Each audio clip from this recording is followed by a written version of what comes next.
बार तो होना चाहिए, जल्दी होना चाहिए। मैंने खुद इस बात को माना था, पहले माना था, मैं अध्यक्ष रही और मैं अपनी सबसे बड़ी कमज़ोरी यही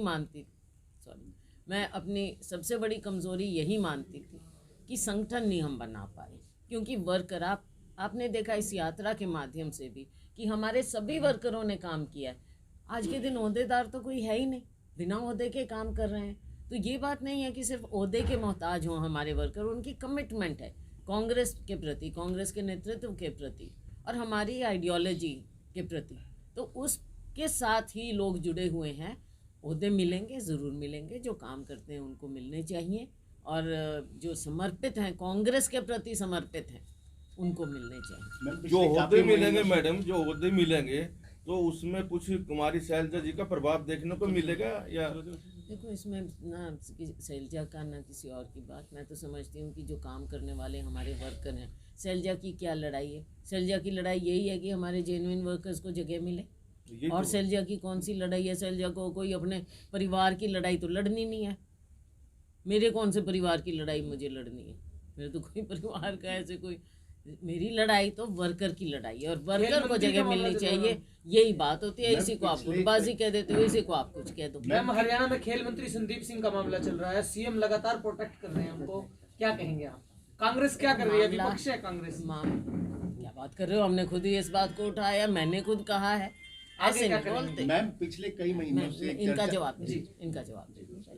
देखो, बात ये है कि ये बहुत ही संजीदा भी मामला है और संवेदनशील, सेंसिटिव मामला है, महिला का मामला है। इसके प्रति सबको संवेदनशीलता रखनी चाहिए।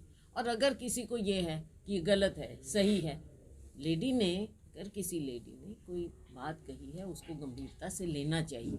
क्योंकि हमारे यहाँ आपने देखा है महिला उत्पीड़न के ऐसे मामले बहुत ज़्यादा आते हैं। तो उस पर मैं यही कहूँगी कि अगर कुछ भी है तो आप निष्पक्ष जांच कराओ। आपका कोई मंत्री है या कोई भी है, अगर वो सच्चे साबित होते हैं तो बाद में उनका बहाल करो। लेकिन आज के दिन सिर्फ ये कहना कि एक डिपार्टमेंट से मैं इस्तीफ़ा देता हूँ या मैं एक डिपार्टमेंट छोड़ता हूँ, इस पे तो लोगों को लगता है कि मुख्यमंत्री का अधिकार है डिपार्टमेंट देना।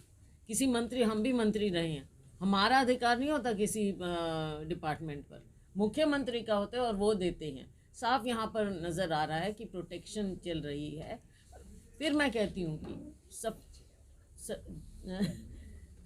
दूध का दूध और पानी का पानी होना चाहिए। संजीदा मामला है, उसको गंभीरता से लेना चाहिए। मैम, जैसे पहले अशोक तंवर पार्टी छोड़ गए, फिर कुलदीप बिश्नोई छोड़ गए, पिछले कई महीनों से चर्चा की किरण चौधरी भी भाजपा में जाने की तैयारी में है और इन पूरी भारत जोड़ो यात्रा में उनके बैनर भी कहीं नजर नहीं आए। तो कहाँ कुछ सच्चाई जगह नजर आए, हमने खुद देखे, वो खुद भी आए थे और उस दिन भी आए। वो बेचारे, उनको पता नहीं किसी ने धक्का मारा या क्या हुआ, कैसे हुआ, वो गिर गई और मैं खुद उनको हॉस्पिटल में देख कर, कल उनकी बेटी भी हमारे साथ थी, परसों थे।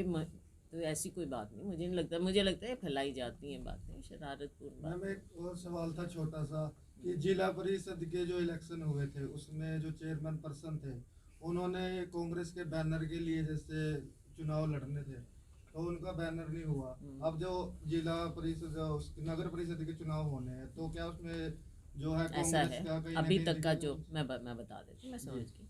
अभी तक का जो हमारा रहा है कांग्रेस पार्टी का, पहले तो हम चुनाव सिंबल पर नहीं लड़ते थे, लेकिन इस चीज़ को पार्टी ने लिया, गंभीरता से लिया और हमने शुरुआत की कि कम से कम हम कॉरपोरेशन सिंबल पर लड़ें और पीछे हुआ भी।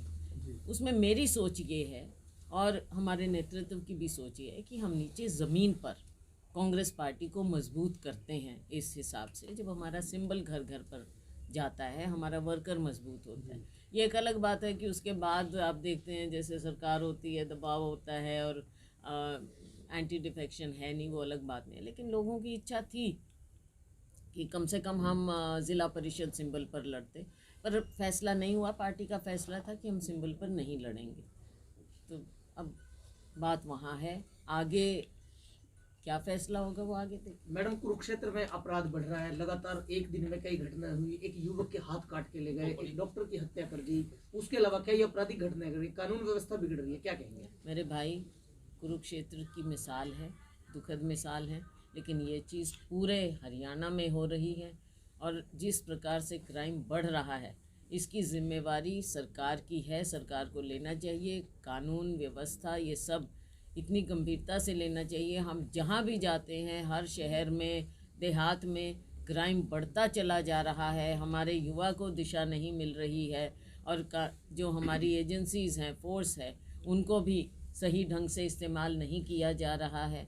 हर चीज़ में राजनीतिकरण हो रहा है, दोषियों को प्रोटेक्ट किया जाता है, और अगर ऊंचे लोग जो सत्ता के नज़दीक होते हैं उनको प्रोटेक्ट किया जाएगा तो आम लोगों में आप क्या वातावरण फैलाएंगे।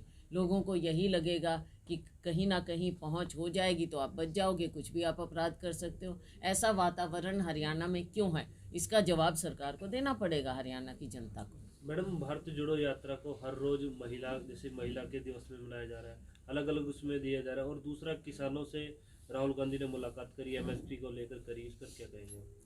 राहुल गांधी जी सभी से, जैसे कल एक इंटरैक्शन हुआ है जो हमारे पंचायती राज के अम्बाला में हुआ, जो पंचायती राज के हमारे प्रतिनिधि थे उनसे मिले, बेरोज़गार युवाओं से मिले, उनसे पूछा, इंडस्ट्री वालों से पूछा, किसानों से पूछा, तो तरह तरह के लोगों से राहुल गांधी जी मिलते चले गए हैं। सब ने अपनी अपनी बात रखी है, किसानों ने अपनी बात रखी। तो ये इंटरैक्शन से देखो आगे आने वाले समय में जो पॉलिसीज़ होती हैं वो लोगों से जुड़ी हुई, उनके दर्द से जुड़ी हुई होनी चाहिए, ना कि ऊपर से नीचे। अब मैं आपको मिसाल देना चाहूँगी, जो ये परिवार पहचान पत्र, किसी के दिमाग का कोई ब्रिलियंट आइडिया कहीं आया है और ये लागू करना चाह रहे हैं, लेकिन आज के दिन अगर ये जो पहचान पत्र, परिवार पहचान पत्र से लोग पीड़ित ज़्यादा हो रहे हैं, दुखी ज़्यादा हो रहे हैं, तो ये कौन सा ब्रिलियंट आइडिया है?